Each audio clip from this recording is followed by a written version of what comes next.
Ей.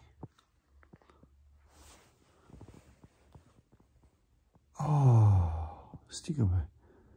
Изгаряш, просто гориш в момента. Горкото.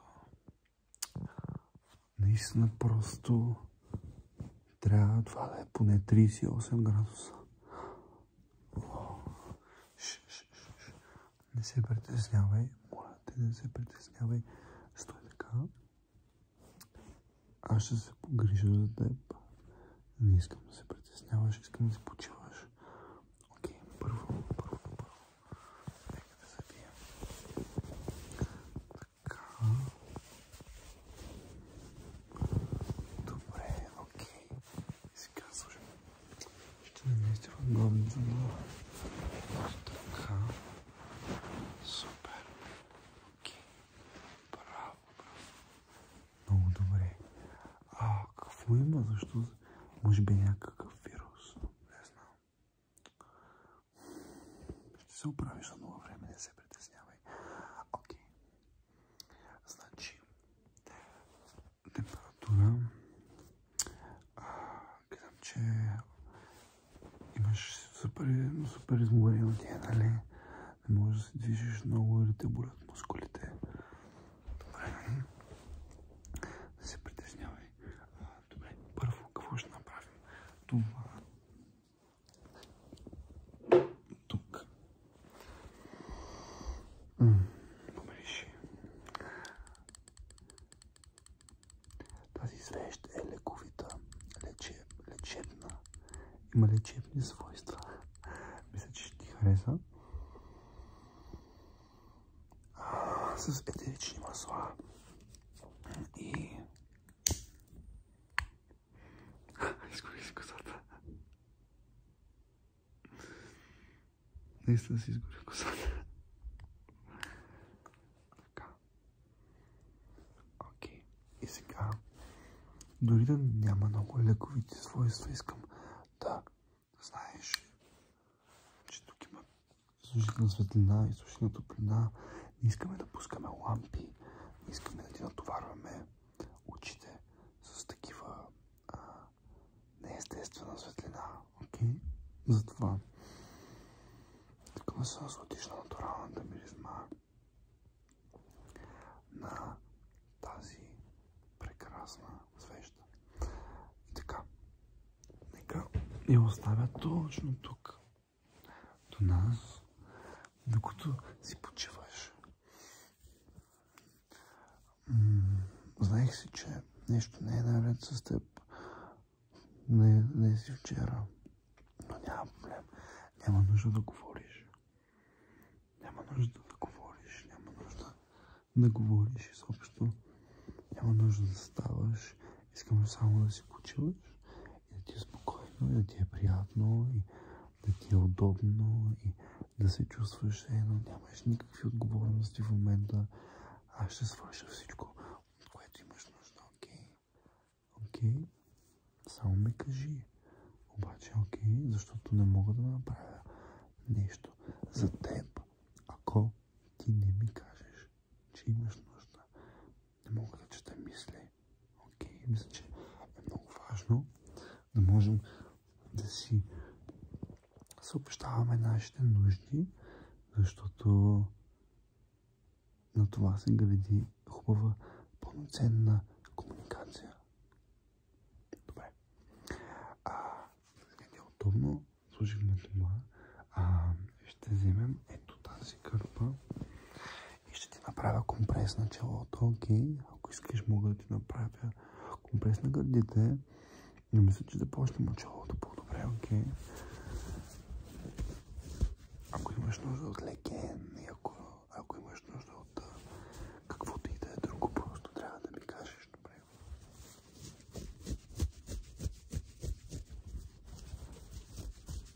Така. Тази кърпа е чиста. Току-що изпрана кърпа. Добре. И това, което ще направим е да вземем този оцет.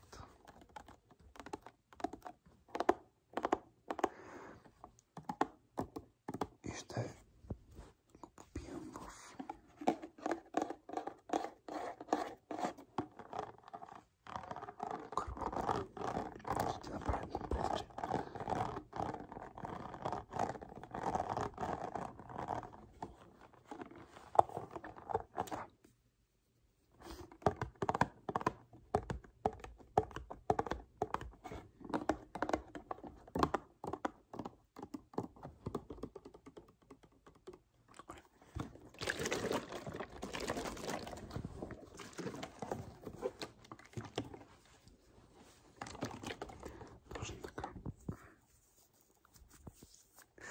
коса в лицето ме сърби.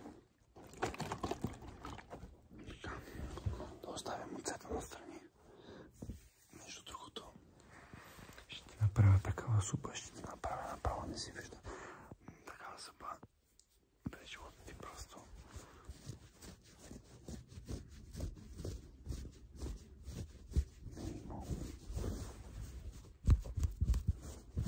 Така.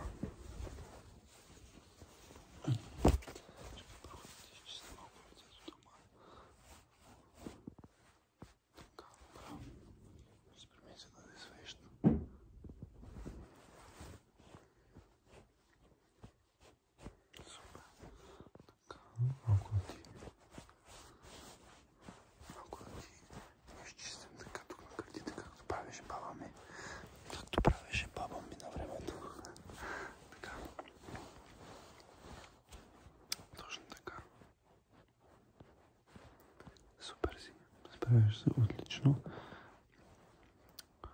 Пускаш се. Сега завихте с втори слой отдяло, окей? И искам да знаеш, че ако се поизпотиш, това е абсолютно нормално и даже е желателно. Окей, искаме да се изпотиш, искаме да изкараш всички тези токсини от тялото си. Искаме тези токсини да бъдат изцяло премахнати. И ако се поизпотиш, това ще ти смъкне телесната температура.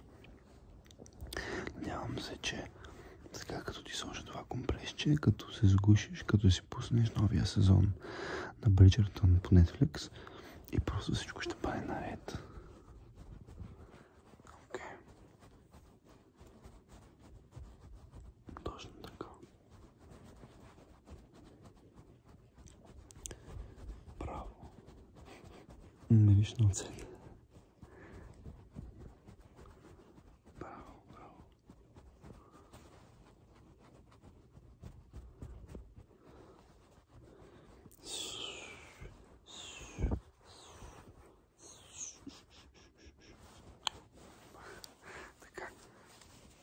Сложим отгоре в очел. Чакай, да успеем да го сканем така. Слагам ти го отгоре. Точно така. Ето така. Браво. Отлично. Ако нещо ти е неудобно, може да ми кажеш. Браво. Така. Много добре, много добре.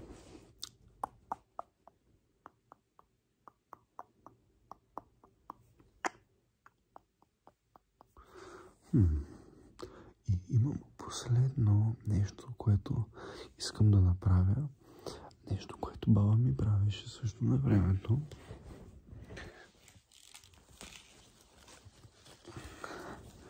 Ще вземем този лук. Знам, че не е като дивия лук. Или как му се викаше с другия лук. Си имаше име. Някакво странно име. Скоро не. Не помня. Но този див лук ще го използвам също и ще ти го сложа в чорапите. Ще го нарежа. Беше добре.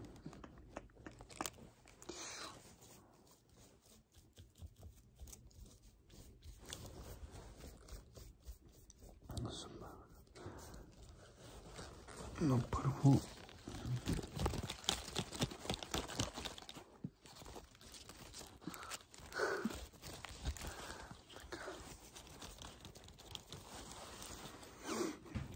не нагледа. Просто не мога да спра да гледам толкова красиво състояние си, дори като си боледуваш. Нищо. Че боледуваш. Може би е хубаво. Болестта е хубаво нещо. Симптомите най-често са начин на тялото да се излекува. Понякога просто се насъбират много неща в тялото ни и е въпрос на време просто да се разболеем, което означава, че можем да набием рестарт на системата си Ако тялото има нужда от това, значи има нужда от това. Така че да приеми го като хубаво нещо. Тялото си знае работата и то се грижи за теб. То се грижи за теб.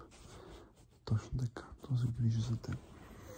Така че не се притеснявай. Всичко ще бъде наред. Не мисли за работа, не мисли за даскало, не мисли за отговорности.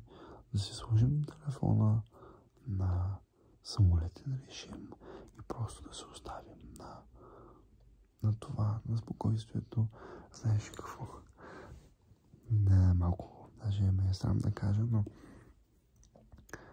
ще да кажа като малък, но все още изпитвам малко странно удоволствие от това да бъда болен, защото получавам някакси внимание. Не, че не си получавам внимание в ежедневието, просто не знам, родителите ми звънят по-често, приятелите ми звънят да ме питат как съм.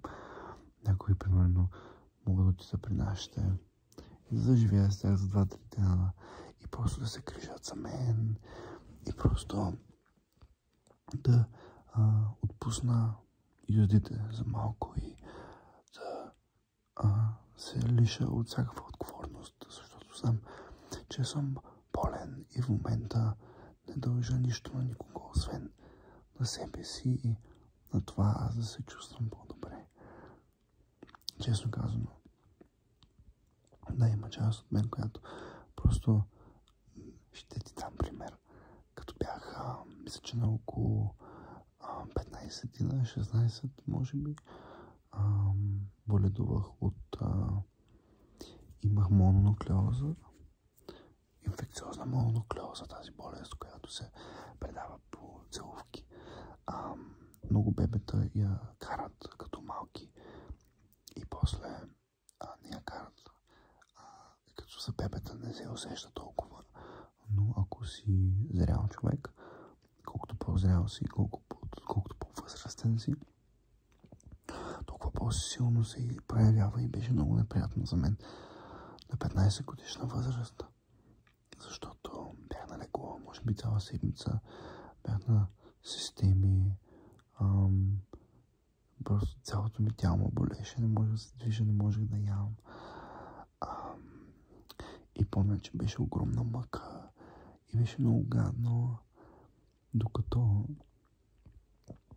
не свърши и толкова бях свикнал с тази постоянна грижа, че съвсем забравих как аз да се грижа за себе си и реално ми беше тъжно. Помня, че даже си дадох един ден, в който се чувствах окей,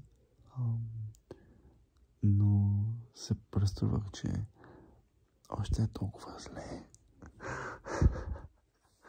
И да, но такива сме хората, искаме внимание и аз ще ти го дам. Така че знаеш какво, обаче в момента ще бъде много добре да спиш малко, така че искам да си легнеш и искам да се отпуснеш сега, да си отпуснеш главата, да си отпуснеш ушите, да си отпуснеш бузите, да си отпуснеш устните и носа и очите и да си отпуснеш пътичката и надолу по врата. Така. Добре. И се позиционирай добре и се отпусни. Отпусни си раменете, отпусни си гърдите, отпусни си ръцете, бицепса и предмишницата. Отпусни си ръцете, отпусни си пръстите един по един, отпусни ги от котрето и безименния, средния, показалецът и палецът. И сега. И продължи надолу, отпусни си ребрата, отпусни си корема. Ако изпитваш някакво напрежение нагоре,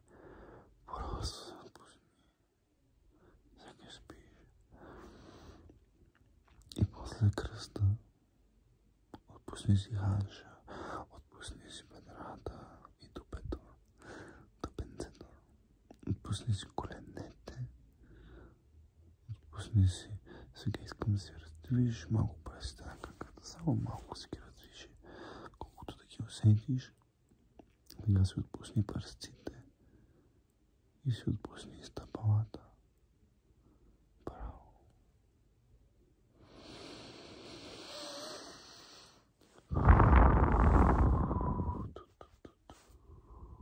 Окей, искаш да вдишаш и да издишаш с мен 3 пъти. Добре, 3 пъти. Вдишай.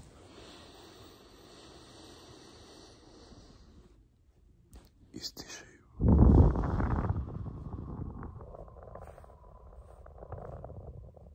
Сега да имаш сламка в устата и издишаш бавно. Добре? Вдишаме. Сламка в устата.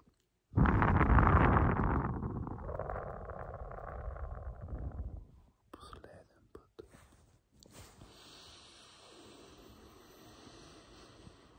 И издишаме.